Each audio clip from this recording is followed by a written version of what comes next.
Selamat pagi untuk seluruh peserta Zoom pada pagi hari ini. Izinkan kita bertanya dulu apakah Bapak Ketua Umum Apeknas dan narasumber kita sudah masuk ke dalam webinar pada pagi hari ini. Ya, silakan Raflir. Silakan. Sudah, Mas. Terima kasih untuk Bapak Ketua Umum Apeknas dan juga narasumber yang sudah hadir di pagi hari ini. Mari kita mulai webinar pada hari ini. Selamat pagi dan salam sejahtera untuk kita semua. Puji dan syukur kita panjatkan kehadiran Tuhan Yang Maha Esa karena atas rahmat dan karunia-Nya kita dapat berkumpul secara virtual dalam webinar hari ini, Rabu 9 Februari 2026 dengan tema Membangun Budaya K3 yang Kokoh di Era Digital. Perkenalkan, saya Muhammad Rafael Fariji yang akan memandu jalannya acara webinar pagi hari ini.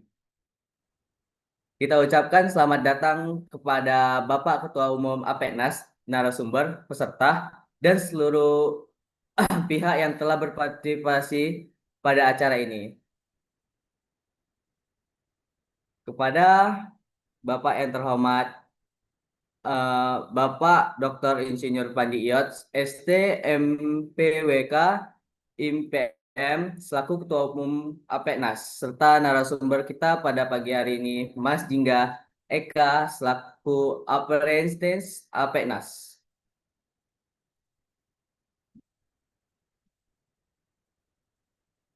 Seluruh peserta webinar yang hadir pada pagi hari yang berbahagia ini, kami menyampaikan salam hormat kepada Bapak dan Ibu semuanya.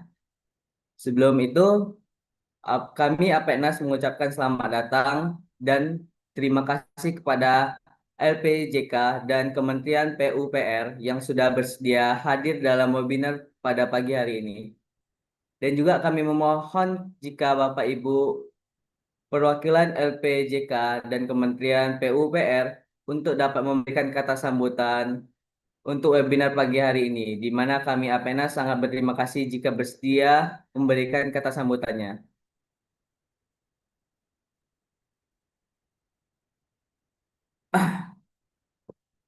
Oke, sebelum memulai acara, izinkan saya sebagai MC pada pagi ini untuk membacakan susunan acara sebagai berikut. Oke, pertama kita akan melakukan pembukaan. Yang kedua kita mendengarkan Mars dari Apeknas. Terus yang ketiga kita dapat mendengarkan opening speech dari Ketua Umum Apeknas. Ya, terus dilanjuti dengan foto bersama sebagai dokumentasi, terus pemaparan materi dari narasumber sekaligus diskusi dan tanya jawab. Yang terakhir itu adalah penutup.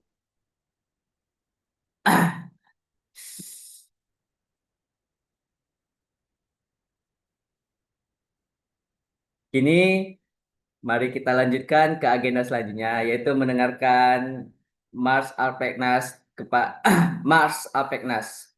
Kepada admin kami persilakan untuk memutar videonya.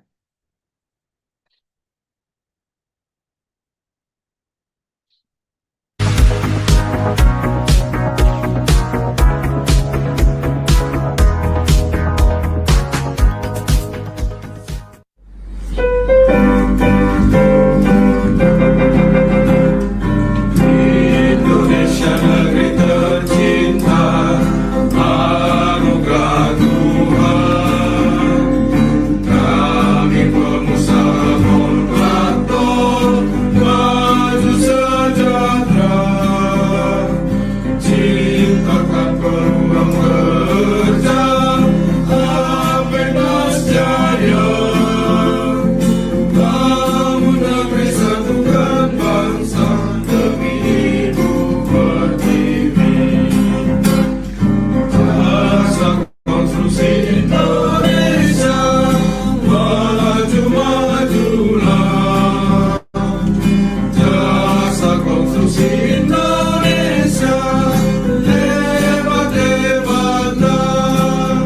Apenas, Apenas, Apenas, Apenas sejahtera.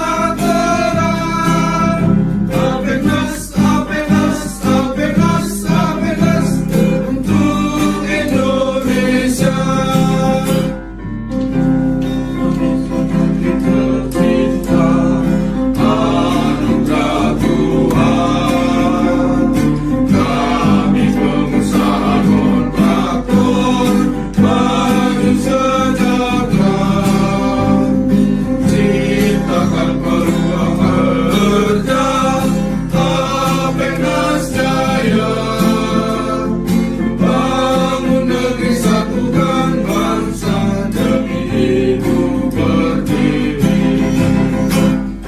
Jasa konstruksi Indonesia, maju majulah. Jasa konstruksi Indonesia, hebat hebatlah. Apenas, Apenas, Apenas, Apenas sejahtera. Apenas, Apenas, Apenas, Apenas untuk Indonesia.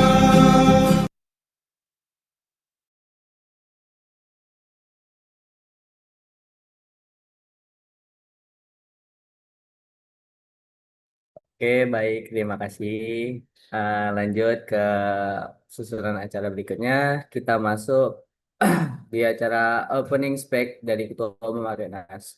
Oke, mari kita mendengarkan kata sambutan sekaligus opening spek yang akan disampaikan oleh Bapak Dr.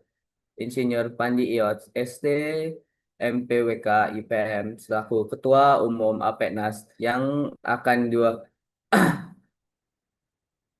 kepada Bapak dipersilakan. Terima kasih Mas Rafli, Bapak Ibu yang terhormat, yang boleh hadir dalam webinar Apenas, Asosiasi Pengusaha Pelaksana Kontraktor dan Konstruksi Nasional. Kami sampaikan selamat datang. Assalamualaikum warahmatullahi wabarakatuh. Shalom, salam sejahtera, Om Swastiastu, Namo Buddhaya. Terima kasih kepada LPJK, Lembaga Pengembangan Jasa Konstruksi, yang boleh hadir pada webinar kali ini. Semoga Bapak Ibu semua pengurus LPJK diridhoi Tuhan, sehat senantiasa. Begitu juga dengan perwakilan dari Kementerian PU, Pekerjaan Umum, maupun dari Kementerian PKP yang boleh hadir dalam webinar kami Apenas hari ini di tanggal 9 Februari 2026. Adapun webinar kali ini memang kami memberikan porsi kepada adik-adik kita, apprentice, pemagang yang boleh ada di Apenas, yang saat ini kita memiliki adik-adik kita yang sedang magang dari beberapa universitas maupun institusi pendidikan lainnya dari Politeknik. Kami mengharapkan anak-anak magang yang hari ini bisa beraktivitas di Apenas semakin hari semakin banyak boleh mempelajari terkait ilmu konstruksi dan dapat disebarluaskan dan dipergunakan untuk kemajuan konstruksi. Kami sekali lagi mengucapkan terima kasih untuk Bapak Ibu yang hadir. Selamat berbahagia di webinar kali ini. Dan berikutnya juga nanti selepas kata sambutan saya, mohon dimasukkan ya, kasih kesempatan untuk para sponsor kita yang bisa kita pastikan bahwa seluruh anggota APENAS, Asosiasi Kontraktor Konstruksi Nasional ini, baik itu badan usaha PT, CP maupun koperasi, para kontraktor tetap mematuhi aturan dan peraturan yang ada. Salah satunya adalah sertifikasi ISO. Jadi nanti ISO Space dipersilakan. Kemudian nanti diberi juga kesempatan untuk video terkait ketaatan sertifikasi badan usaha SBU. Jadi dikasih juga videonya. Itu saja yang bisa kami sampaikan pada hari ini. Terima kasih untuk semuanya dan selamat berbahagia sekali lagi. Tak ada gading yang tak retak. Untuk narasumber kita, Mas Jingga, tetap semangat ya dalam masa pemagangnya. Semoga nanti selesai cepat dan kembali ke kampus untuk memberikan kontribusi yang lebih baik dalam pelaksanaan peningkatan akademis di kampus masing-masing. Kami kembalikan, tak ada gading yang tak retak. Kami sudahi. Wabillahi taufiq wa hidayah. Assalamualaikum warahmatullahi wabarakatuh. Kembali ke Mas Rafli.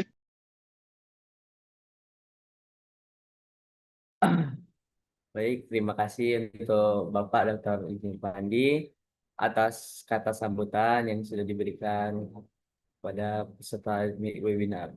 Baik, selanjutnya admin akan memutarkan beberapa video SBU dan SKK dan juga promosi ISO. Pada admin dipersilakan.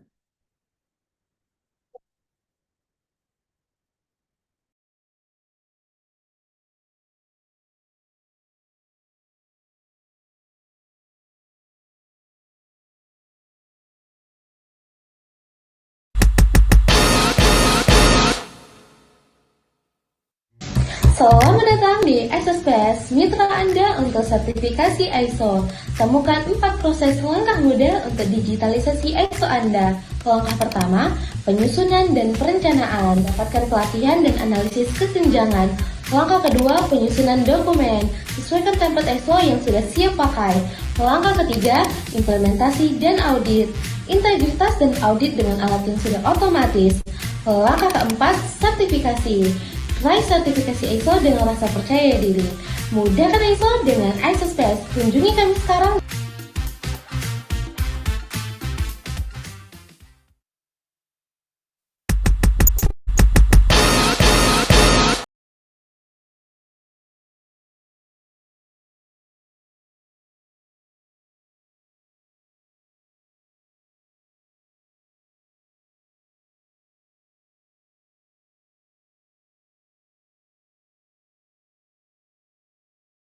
Punya bisnis sendiri tapi bingung mulai dari mana? Gimana kalau punya usaha yang udah jelas sistemnya, pasarnya, dan brandnya?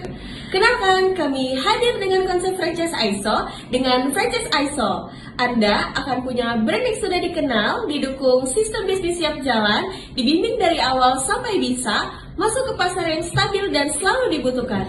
Bayangkan, Anda bisa punya bisnis profesional dengan sistem yang matang tanpa repot, bangun dari nol. Kesempatan ini terbatas, mitra baru hanya dibuka untuk wilayah tertentu. Jangan biarkan daerah Anda diambil orang lain. Hubungi kami sekarang dan jadilah bagian dari ISOSpace. Terima kasih.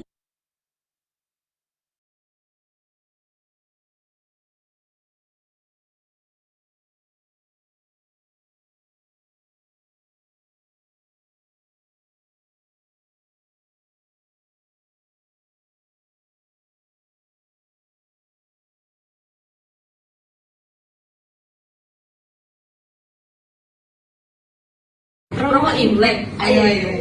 ISO 9001, ayo. ISO 14001, ayo. ISO 45001, ayo. Paket hemat, ayo.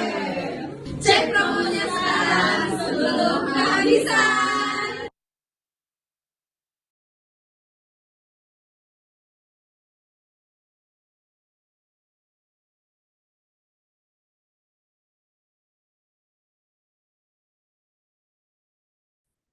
Baik, terima kasih untuk admin telah memutarkan beberapa video experience kakak dan juga promo ISO.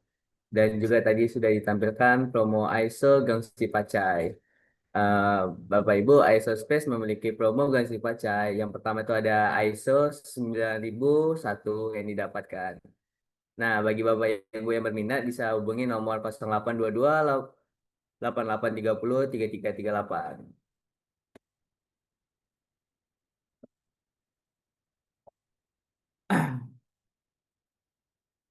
Bapak Ibu juga dap yang juga maaf Ibu Bapak Ibu. Bapak Ibu kami juga sudah mengirimkan informasi melalui chat jika Bapak Ibu tertarik untuk bergabung menjadi salah satu reseller Isospace boleh untuk join grup yang sudah tercantum di kolom chat. Nah, ini promo Gongsi Pacai dari Isospace untuk sertifikasi ISO. Ada paket hemat dan paket-paket ISO lainnya.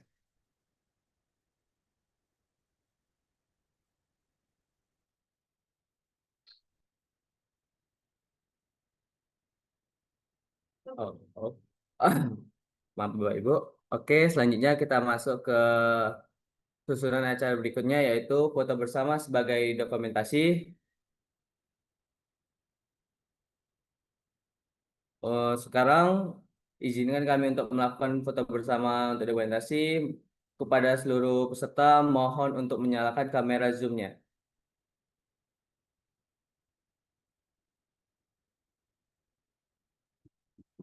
Oke, dalam dalam hitungan ketiga akan dilakukan foto dokumentasi yang akan dilakukan oleh admin per slide-nya. Mari kita mulai. Satu, dua, tiga. Oke, baik. Ke slide berikutnya. Satu, dua, tiga. Baik. Baik, terima kasih untuk Bapak Ibu yang sudah mengikuti, sudah menghidupi kamera. Selanjutnya kita masuk ke acara inti. Bapak Ibu. Seminar selanjutnya kita mari masuk ke acara inti dari seminar online pada hari ini yaitu pemaparan materi oleh narasumber yang nantinya akan dilanjutkan dengan diskusi serta sesi tanya jawab.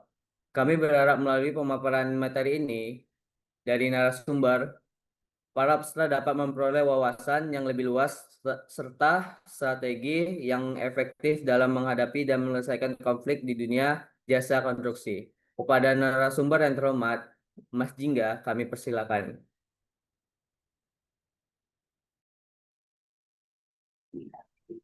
Baik. Assalamualaikum warahmatullahi wabarakatuh. Selamat pagi Bapak Ibu semua. Selamat datang di webinar hari ini dengan judul Peran Membangun Budaya K3 yang kokoh di era digital. Saya Jingga Eka Saputra selaku Apprentice Apeknas dan saya akan memandu selama lebih kurang 1 jam ke depan.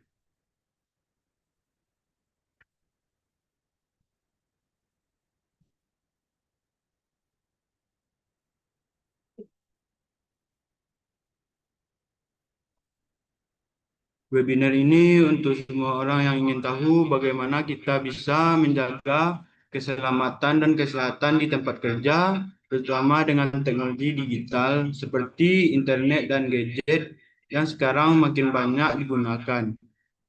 Kita akan membahas K3, singkatan dari keselamatan dan kesehatan kerja, dan bagaimana membangun budaya di era sekarang. Sekarang kita masuk ke bagian utama pengantar tentang topik ini. Mari kita mulai dengan memahami dasar-dasarnya, yaitu apa itu K3.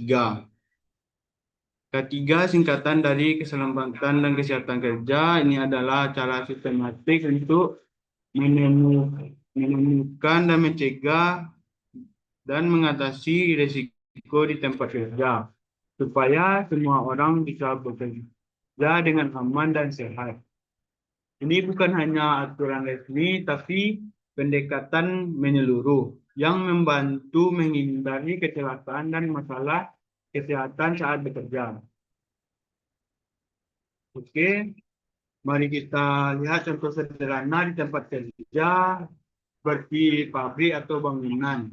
Ketiga bisa berarti memakai helm saat bekerja, berkata tinggi, menggunakan sarung tangan untuk hindari luka, atau memastikan udara di ruangan baik agar tidak terpapar bahan berbahaya di kantor.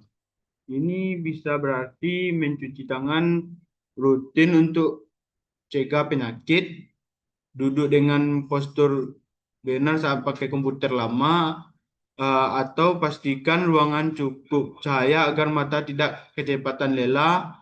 Intinya, ketiga adalah tentang membiasakan hal-hal sederhana ini dalam rutinitas harian, sehingga kerja jadi lebih aman dan nyaman. Mengapa ketiga itu penting?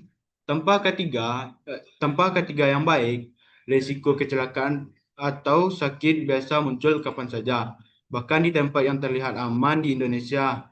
Pentingnya ketiga sudah diatur sejak tahun 1700 dan 1970-an lewat undang-undang tentang keselamatan kerja dan diperbarui lagi pada tahun 2009. Data dari Kementerian Ketenagakerjaan menunjukkan ribuan kecelakaan kerja terjadi tiap tahun di Indonesia. Banyak karena kurang sadar dan kurang terap K3 di dunia. Organisasi Kesehatan Dunia bilang kecelakaan kerja dan penyakit terkait penyebab jutaan orang meninggal dan rugi ekonomi besar. Perusahaan besar di Indonesia harus punya program K3 lengkap seperti latihan, pemeriksaan, dan alat pelindung. Tapi di era digital sekarang, tentang K3 makin rumit. Di era digital, bahwa perubahan besar cara kita kerja, kita bukan lagi cuma di kantor fisik. Sekarang banyak yang kerja pakai laptop, ponsel, aplikasi AI, atau bahkan dari rumah. Risiko baru muncul seperti mata lelah karena layar laptop, sakit punggung atau leher dari duduk lama, stres dan notif yang serius sering datang, atau bahaya siber seperti penipuan online yang bisa bikin stres mental. Survei dari internasional atau ILO bilang pekerjaan digital sering capek berat karena batas kerja istirahat hilang, yang bikin masalah kesehatan depresi. Untuk bantu paham banyak analogi K3 seperti helm untuk motor. Dulu helm cuma untuk jaga kepala di jalan, tapi sekarang di era digital kita butuh helm digital, yaitu cara dan alat yang jaga kita dari risiko online. Helm ini lindungi bukan cuma badan tapi juga pikiran dan data kita supaya aman saat kerja di dunia yang makin terhubung.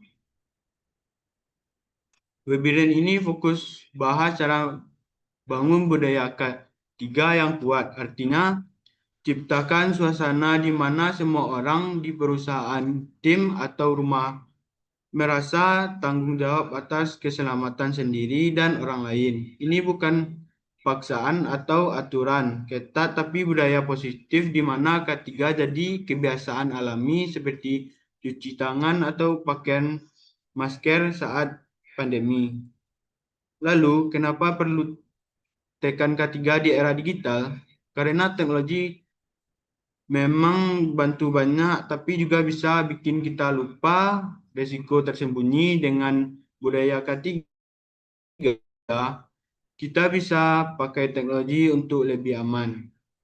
Contohnya aplikasi yang ingatkan istirahat mata tiap 20 menit, atau software yang cek postur badan atau plafon kerja dengan fitur aman.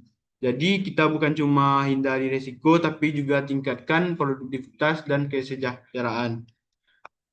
Dengan Oke, kita lanjut ke slide berikut, yaitu tantangan ketiga di era digital. Tantangan yang muncul dalam menerapkan K3 di zaman sekarang, era digital memang bahwa banyak kemajuan seperti kemudahan akses informasi dan kerja yang lebih fleksibel. Tapi di balik itu ada risiko baru yang harus kita hadapi. Pertama, risiko dari teknologi baru. Kita semua sekarang pakai gadget sehari-harian, mulai dari laptop, ponsel, sampai tablet. Ini memang bikin kerja lebih efisien, tapi juga bisa bikin masalah kesehatan kalau tidak hati-hati. Misalnya, sindrom carpal tunnel, yaitu rasa sakit atau mati rasa di tangan karena gerakan berulang saat ketik atau geser layar. Atau mata kering dan kelelahan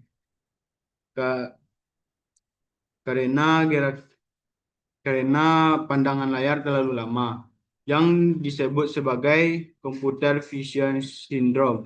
Bahkan kecanduan gadget bisa bikin kita kurang tidur.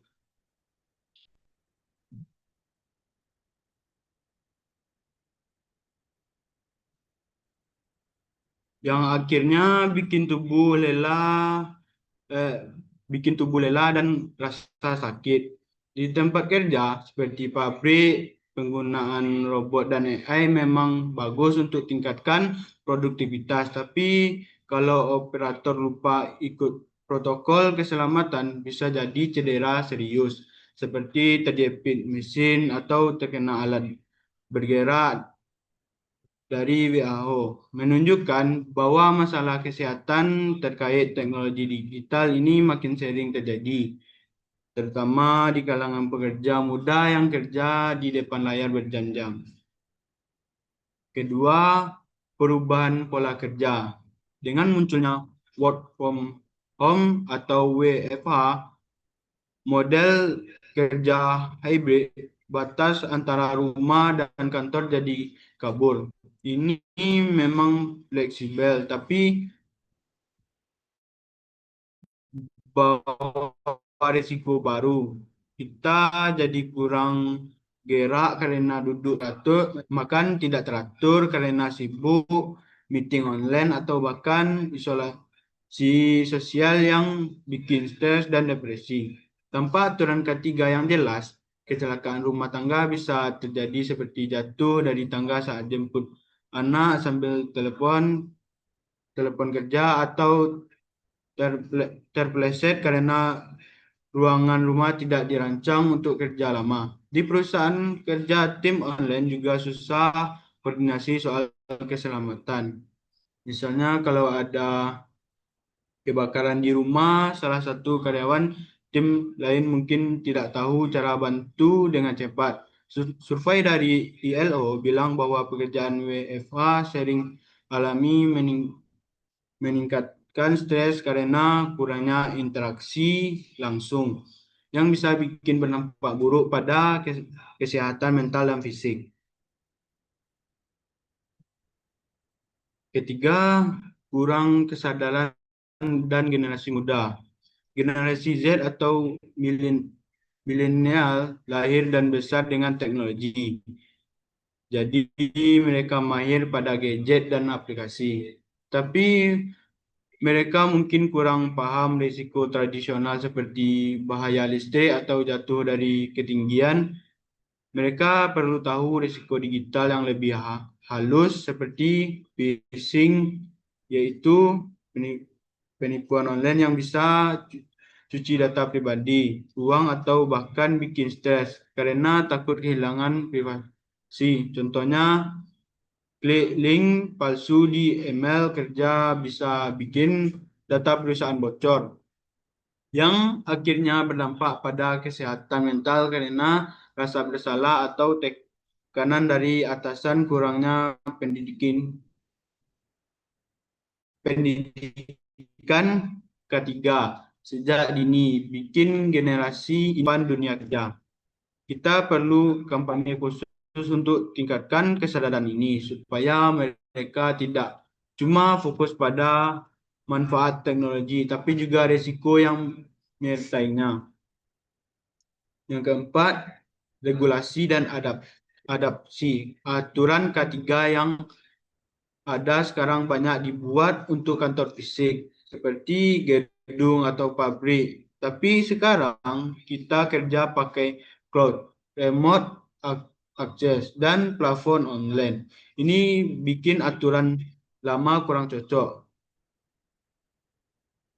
Perusahaan kecil mungkin sulit ikut karena butuh investasi teknologi seperti software, keamanan, atau alat ergonomik yang mahal. Di Indonesia, Kementerian Ketenagakerjaan sudah punya panduan K3 untuk era digital, tapi implementasinya belum merata. Di semua perusahaan, tantangan ini bikin budaya K3 sulit dibangun kalau tidak ada komitmen dari pemimpin perusahaan. Misalnya perusahaan besar seperti Google atau Microsoft sudah terap aturan istirahat digital, tapi di Indonesia banyak UMKM yang masih belajar tanpa adaptasi regulasi yang cepat. Risiko seperti kesalahan atau masalah privasi data akan terus meningkat. Tantangan ini besar, tapi jangan khawatir, ada strategi untuk atasi. Baik, kita lanjut untuk strategi membangun budaya K3. Yang pertama ada pendidikan dan pelatihan. Strategi pendidikan, kita perlu ajar semua orang tentang K3 lewat cara menarik. Lakukan pelatihan online interaktif seperti kursus di platform seperti Udemy atau YouTube. Dengan kuis dan sertifikasi, misalnya video singkat, cara duduk benar di depan komputer, atau misal PR kecelakaan untuk latihan aman. Kampanye digital, kirim email menggunakan dengan tips K3 atau poster di internet perusahaan. Untuk generasi muda, buat gamifikasi seperti app yang kasih poin kalau ikut latihan ini. Bikin ketika jadi fun, bukan beban. Yang kedua ada teknologi pendukung. Manfaat teknologi ada banyak. Tool digital untuk K3. PPS seperti Microsoft, aplikasi seperti Microsoft Health atau Fieldbit bisa monitor kesehatan karyawan. Ingatkan istirahat. AI bisa deteksi risiko, misalnya kamera yang lihat kalau pekerja tidak pakai masker. Platform learning seperti Modlen bikin pelatihan mudah akses. Di pabrik, sensor IoT atau Internet of Things bisa peringatkan kalau mesin overhead. Contoh, perusahaan pakai chatbot untuk tanya. Yang ketiga, partisipasi semua pihak. Libatkan semua orang, manajemen harus jadi contoh, misalnya bos ikut latihan K3, bentuk tim K3 dengan karyawan dari berbagai departemen, lakukan survei online untuk saran seperti apa yang bisa diperbaiki di kantor. Ini bikin budaya ketiga jadi milik bersama, bukan cuma aturan dari atas. Di rumah ajak keluarga ikut, misalnya atur jadwal kerja yang seimbang. Yang keempat, monitoring dan evaluasi. Pantau dan evaluasi, gunakan sistem plafon digital seperti aplikasi untuk lapor insiden kecil, lakukan audit rutin dengan tool online, dan buat feedback lab, misalnya rapat bulanan, bahas apa yang baik bulan ini. Ini bikin budaya ketiga terus berkembang jika ada masalah perbaikan cepat.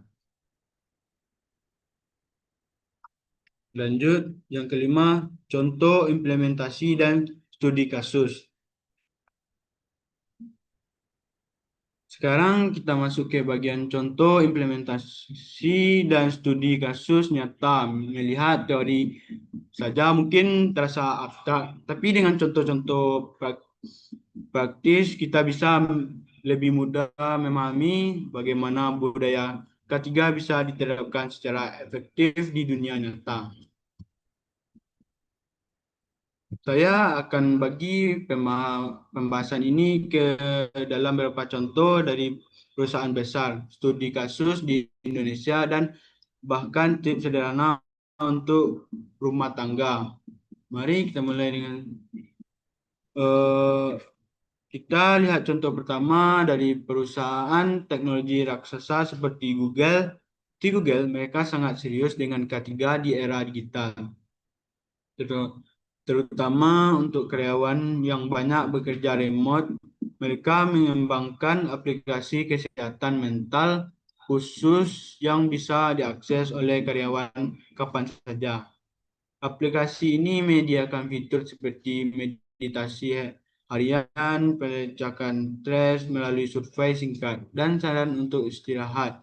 Hasilnya, menurut laporan internal mereka, tingkat stres karyawan turun hingga 15% dalam 1 tahun.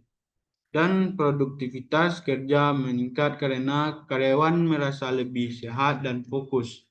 Selain itu, Google juga menerapkan K3 digital dengan menggunakan kecerdasan buatan atau AI yang bisa mendeteksi risiko ergonomik. Misalnya kamera di laptop karyawan memantau postur duduk dan jika ada yang salah seperti punggung membungkuk terlalu lama, AI akan kirim notifikasi untuk mengingatkan agar berdiri dan menegakkan tubuh.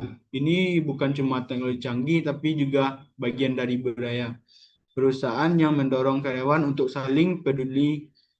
Bayangkan dengan investasi awal yang relatif kecil, Google berhasil mengurangi absensi kerja akibat masalah kesehatan hingga 10%, menunjukkan bahwa K3 digital bisa berdampak besar pada kesehatan dan efisiensi. Sekarang mari kita beralih ke contoh di Indonesia yang telah dekat dengan kita. Ambil perusahaan misalnya seperti PT EGY. Saya gunakan nama victim untuk merahasiakan, tapi ini berdasarkan praktik umum di industri. Di pabrik mereka mengintegrasikan sensor Internet of Things atau IoT ke dalam mesin dan area kerja. Sensor ini bisa mendeteksi suhu berlebih, getaran abnormal, atau bahkan kehadiran manusia di zona berbahaya. Jika ada risiko, sistem akan kirim peringatan dini ke operator dan supervisor. Melalui aplikasi di ponsel, hasilnya luar biasa. Kecelakaan kerja turun hingga 20% dalam 2 tahun terakhir karena masalah bisa dicegah sebelum terjadi. Ini menunjukkan bahwa teknologi digital bisa memperkuat K3 tradisional di Indonesia, di mana industri manufaktur masih dominan. Contohnya seperti ini penting karena banyak pabrik kecil yang belum sepenuhnya digital. Dengan adopsi IoT, perusahaan tidak hanya patuh pada regulasi Kemen Kemenkeu RI, tapi juga menghemat biaya perawatan kesehatan karyawan dan meningkatkan loyalitas tim. Selanjutnya, mari kita bahas studi kasus menarik selama pandemi COVID-19.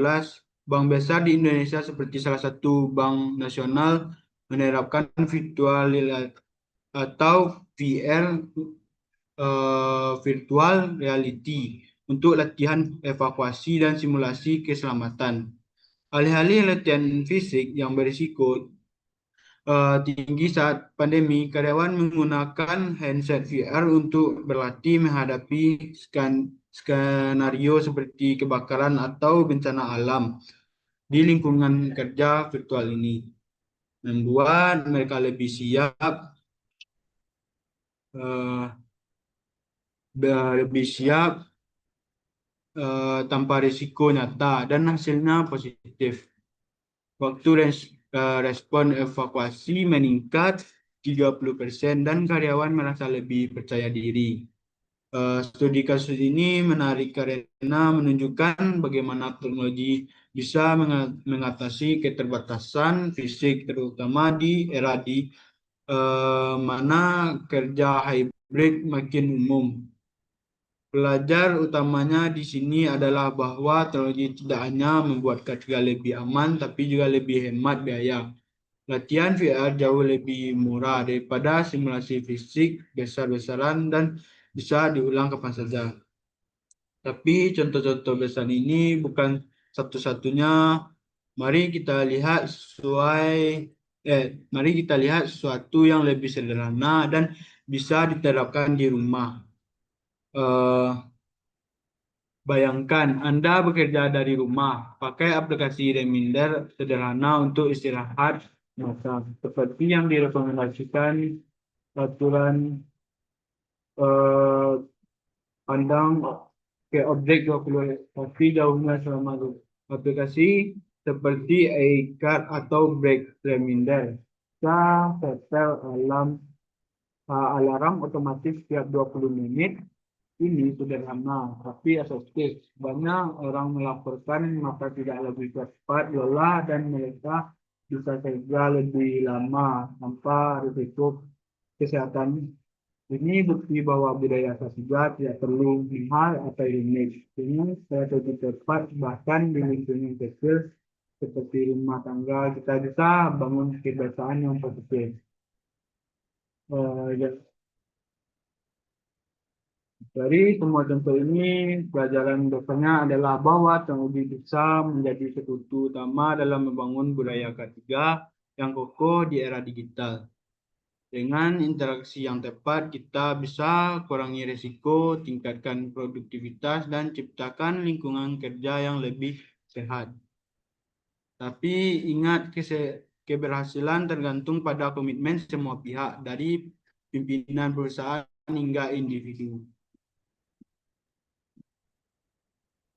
Baiklah, Bapak Ibu semua, kita sudah bahas banyak hal menarik dan tantangan hingga strategi contoh implementasi. Ingat kembali, ketiga di era digital bukan lagi sekedar aturan statis, tapi budaya hidup yang harus dibangun bersama. Tantangan seperti risiko, kesehatan, dan gadget, pola kerja hybrid, kurangnya kesadaran generasi muda, dan regulasi yang perlu adaptasi. Semua bisa diatasi dengan pendekatan yang tepat. Kita sudah lihat bahwa teknologi bukan musuh tapi sekutu, asalkan kita manfaatkan dengan bijak. Rekomendasi mulai dari diri sendiri, jangan tunggu perusahaan besar yang lakukan semuanya. Misalnya hari ini juga coba atur jadwal bekerja Anda dengan istirahat 5 menit setiap jam untuk hindari mata lelah. Gunakan aplikasi seperti iCard atau Ford untuk reminder. Untuk perusahaan investasi kecil seperti pelatihan online bisa berdampak besar. Kolaborasi adalah kunci, libatkan semua pihak, manajemen, karyawan, bahkan vendor. Di Indonesia, kita bisa belajar dari Kemenkeu RI yang mendorong program K3 nasional, tapi implementasinya perlu didorong dari bawah. Rekomendasikan bentuk komunitas K3 di perusahaan Anda seperti grup WhatsApp untuk sertip harian. Ini bukan budaya K3, jadi organik, bukan paksaan. Evaluasi terus-menerus, jangan biarkan budaya ketiga jadi rutinitas yang mati. Gunakan data dari aplikasi monitoring untuk lihat apa yang berhasil. Jika kecelakaan turun, bagian cerita suksesnya lewat newsletter rekomendasi jangka panjang. Integrasi ketiga dalam KPI atau Key Performance Indicator perusahaan, sehingga keselamatan jadi bagian dari bonus atau promosi. Akhirnya di era digital, ketiga adalah investasi untuk masa depan. Dengan budaya yang kokoh, kita tidak hanya menghindari risiko, tapi juga tingkatkan produktivitas dan kesejahteraan. Banyak dunia kerja di mana semua orang pulang ke rumah dengan senyum tanpa khawatir cedera atau stres. Ini bukan mimpi, ini hasil dari komitmen kita semua. Baiklah, Bapak Ibu semua, kita sudah sampai di akhir webinar hari ini. Terima kasih banyak atas waktu dan perhatian Anda selama kurang lebih 1 jam ini. Saya Jingga Eka Saputra sebagai Apprentice Apeknas sangat senang bisa berbagi tentang peran membangun budaya K3 yang kokoh di era digital. Kita sudah bahas dari pengantar hingga contoh praktis, dan saya harap Bapak Ibu semua dapat wawasan baru. Sebelum kita tutup, ingat pesan utama K3 bukan beban tapi perlindungan hidup kita di dunia digital. Mulai hari ini, terapkan atau ajak satu orang dan lihat perbedaannya. Terima kasih. Terima kasih banyak atas perhatian dan partisipasi Bapak Ibu semua. Sampai jumpa di webinar berikutnya. Tetap semangat, tetap berkarya, dan mari kita bangun masa depan bersama. Itu saja yang bisa saya sampaikan. Lebih dan kurangnya mohon maaf. Jika ada yang ingin bertanya, silakan cantumkan di kolom komentar atau bertanya secara langsung, dan saya kembalikan kepada moderator. Oke, baik. Terima kasih untuk kepada narasumber kita, yaitu Mas Hingga, atas pemaparan materi yang sangat informatif dan menarik. Dan itu sangat-sangat bagus. Selanjutnya kita masuki sesi tanya jawab, di mana para peserta webinar memiliki kesempatan untuk mengajukan pertanyaan seputar materi yang telah disampaikan oleh narasumber kita, yaitu Mas Hingga. Silakan bagi peserta yang ingin bertanya dapat menuliskan atau mengetik pertanyaan di kolom chat atau raise hand untuk menyampaikan secara langsung. Untuk para peserta webinar dipersilakan.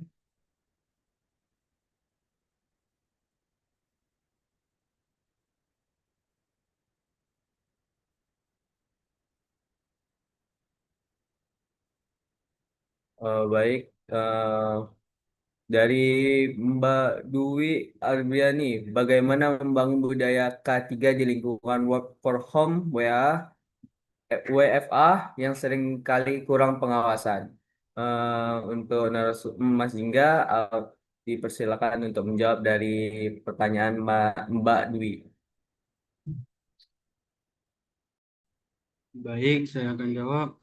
Membangun budaya K3 di WFH memang tantangan besar karena batas antara rumah dan kantor sering kabur, membuat pengawasan formal sulit dilakukan.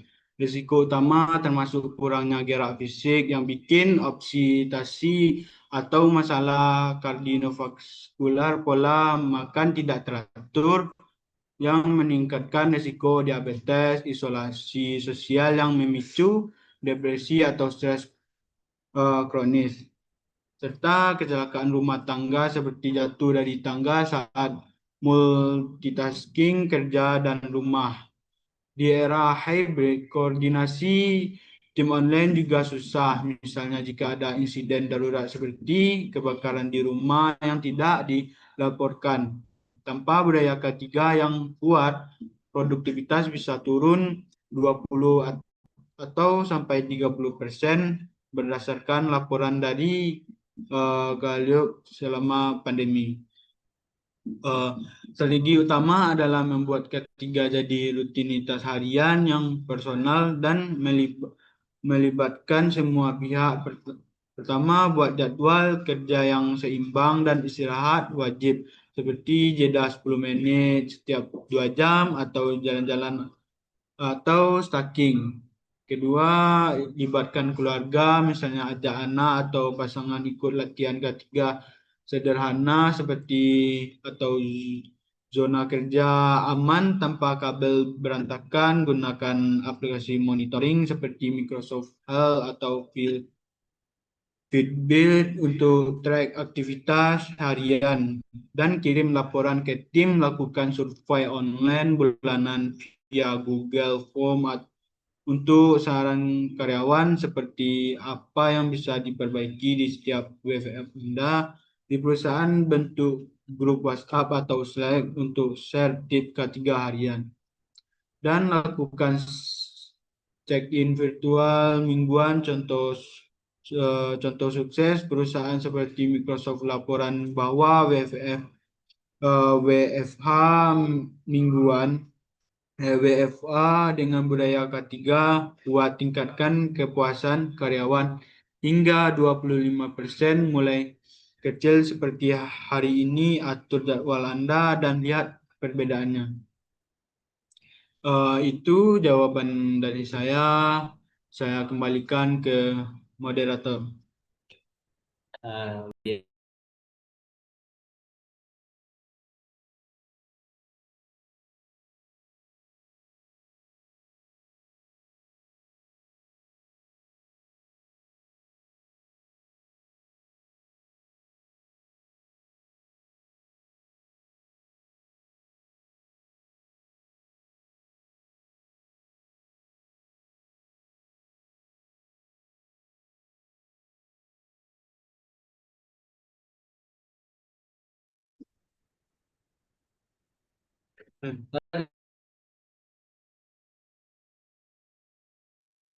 Oke, maaf, mikirnya tidak hidup.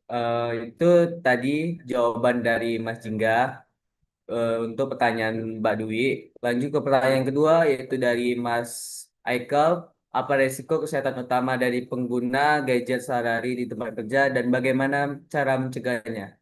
Baik, untuk Mas Jingga dipersilakan menjawab pertanyaan dari Mas Aikel. Baik, saya akan menjawab pertanyaan tersebut. Eh, Resiko kesehatan utama dari gadget seperti laptop, ponsel, dan tablet di era digital ini sangat beragam dan bisa berdampak jangka panjang jika tidak diatasi.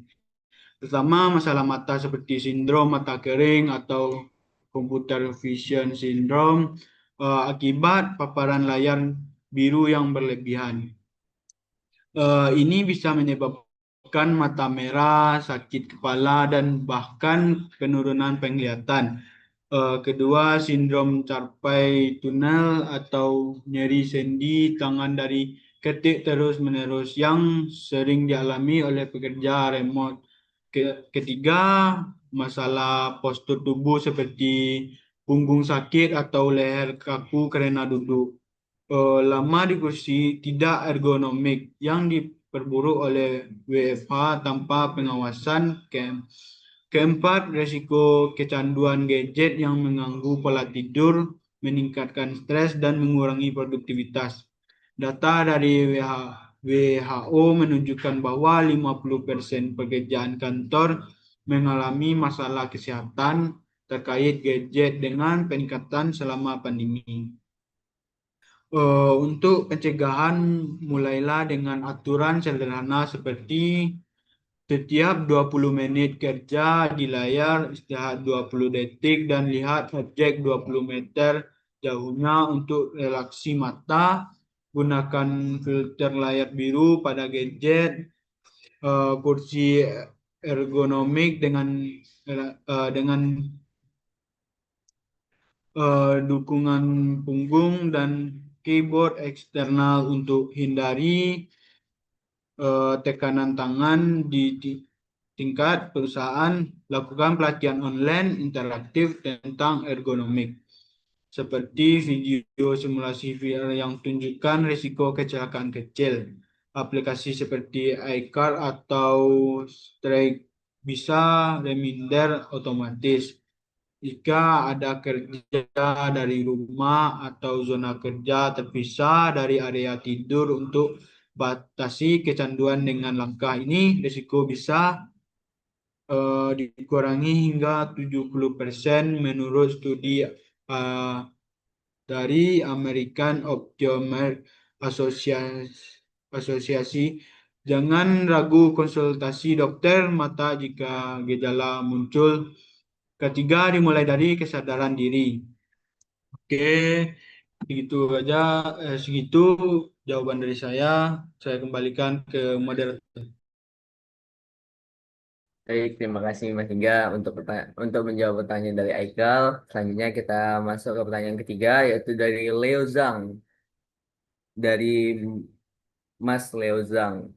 Izin bertanya, bagaimana mengatasi stres dan isolasi sosial yang sering muncul di era kerja hybrid? Untuk Mas Hingga, dipersilakan menjawab pertanyaannya.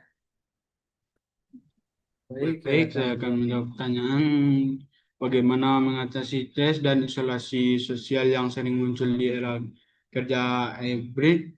Yaitu stres dan isolasi sosial adalah risiko kesehatan mental utama di era kerja hybrid, di mana batas kerja rumah, kabur notifikasi 24 jam, dan kurang interaksi fisik bisa bikin burnout, kecemasan, atau bahkan depresi. Ini diperburuk oleh pandemi, dengan data dari WHO menunjukkan peningkatan 25% kasus kesehatan mental global, di mana perusahaan ini bisa menurunkan produktivitas dan tingkatkan turnover karyawan. Atasi dengan strategi holistik.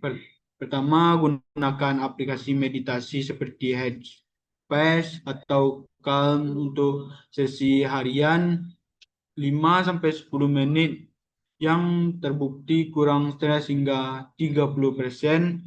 Kedua, atur jam offline di rumah, misalnya matikan notifikasi setelah jam 6 sore. Ketiga, lakukan check-in rutin via video call mingguan untuk monitor kesehatan mental.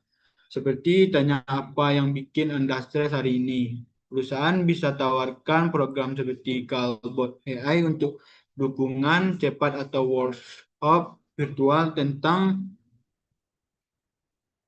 uh, work work life balance.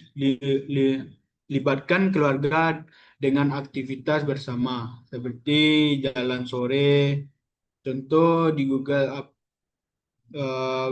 aplikasi kesehatan mental, turunkan stres karyawan remote 15% jika gejala parah.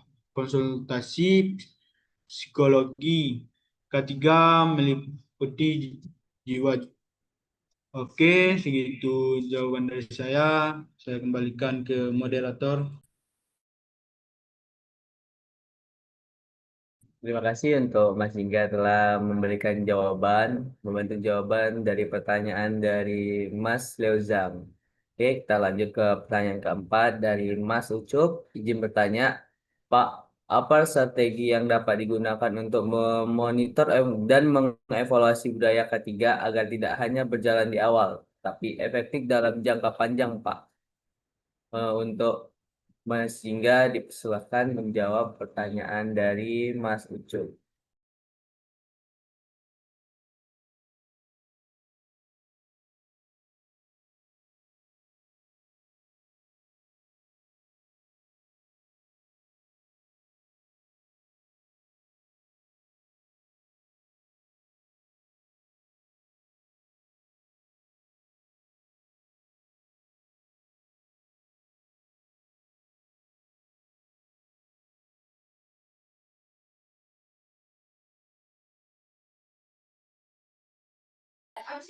Baik, saya akan menjawab. Hmm, mon- eh,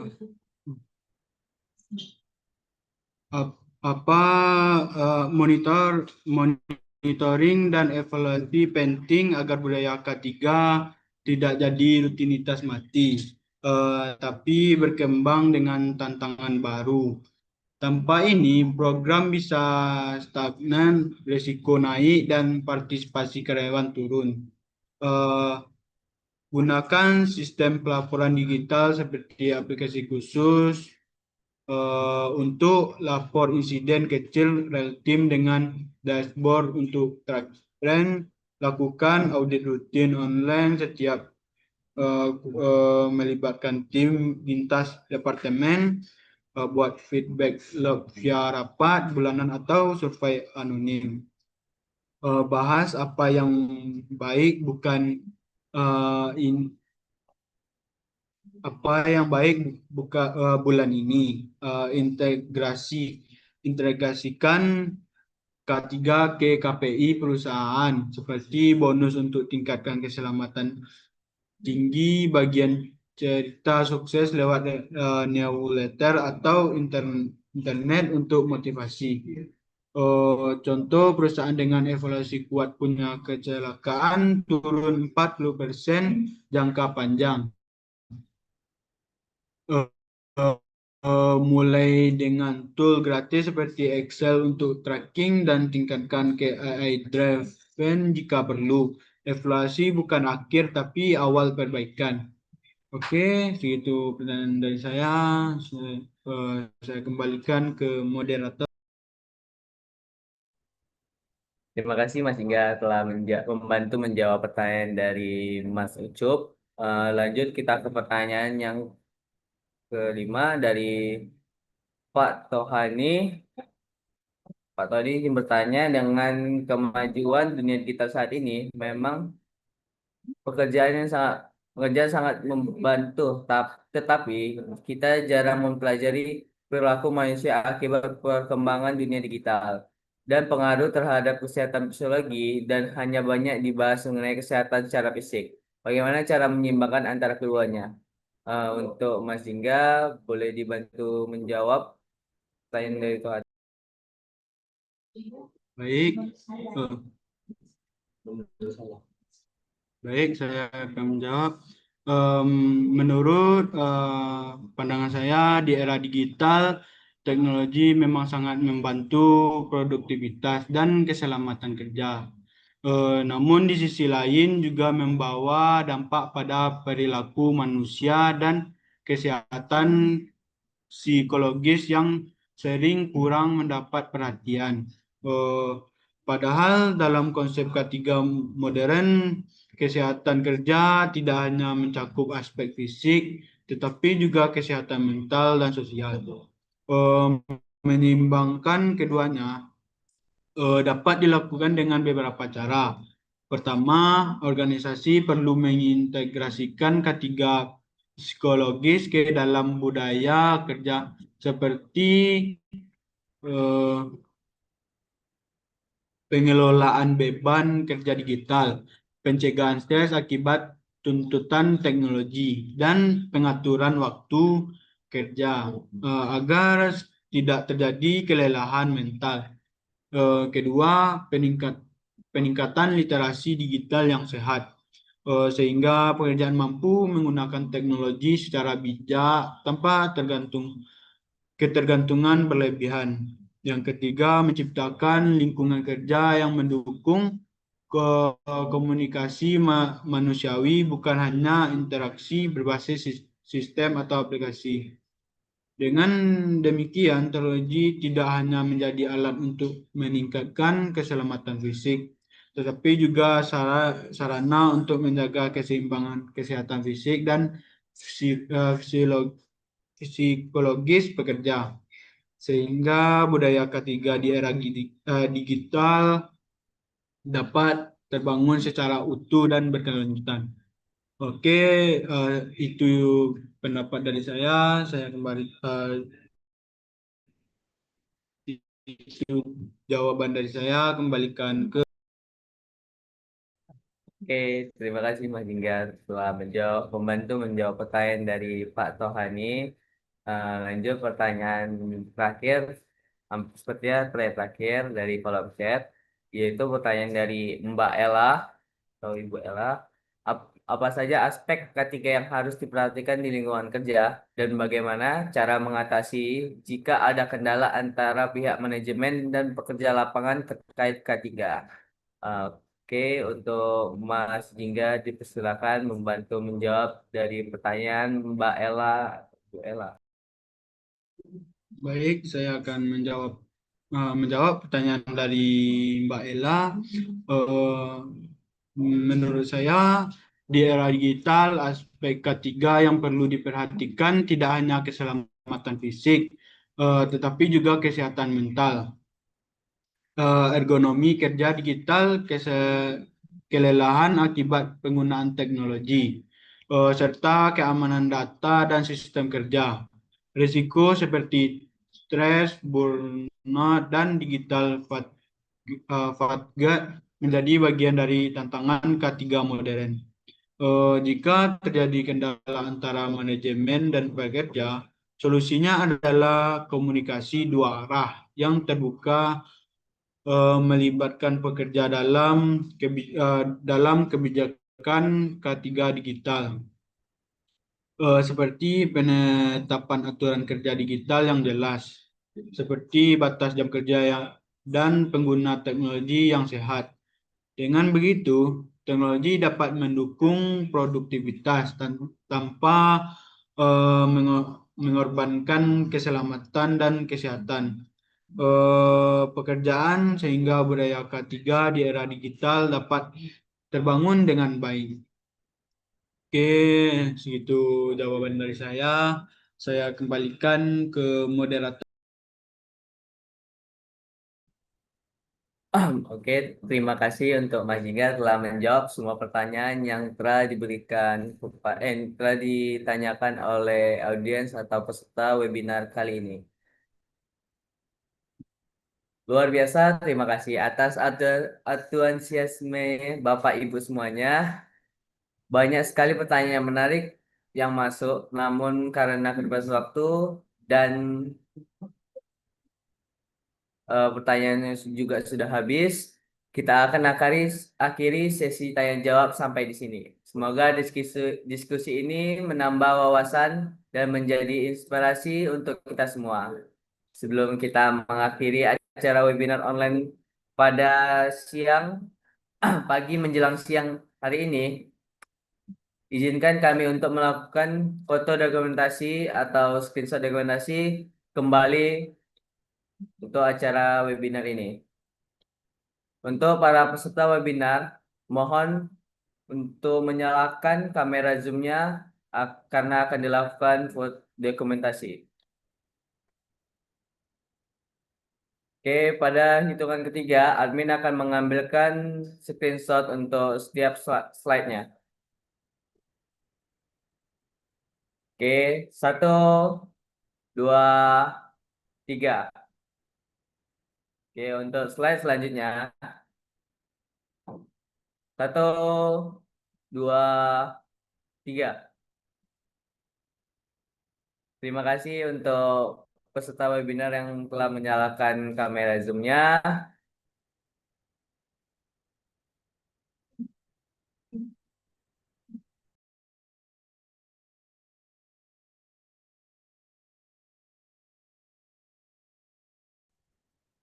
Oke, dan kami informasikan untuk para peserta, Bapak Ibu sekalian, kami akan mengadakan Zoom lagi pada jam 2 atau 14.00 WIB. Dan kami menginfokan kembali bahwa video webinar secara utuh dapat ditonton di YouTube Apetnas DPN. Kepada seluruh peserta, jangan lupa untuk subscribe ya. Dan sertifikat dan materi akan dikirimkan melalui email ketika Bapak Ibu telah mengisi daftar hadir kembali di hari H yang sudah kami kirimkan ke dalam chat, dan juga Apetnas sudah mempunyai channel WhatsApp. Jadi mohon dapat follow channel Apeknas di WhatsApp, di mana kami mengirimkan update terbaru seputar dunia konstruksi, seminar, dan webinar, peluang bisnis, regulasi, dan event-event terkini. Dan untuk yang ingin bergabung menjadi maaf Bapak Ibu, menjadi anggota reseller ISOSpace, kami mengirimkan melalui kolom chat untuk bisa bergabung dalam grup reseller. Di situ ada informasi mengenai reseller ISOSpace.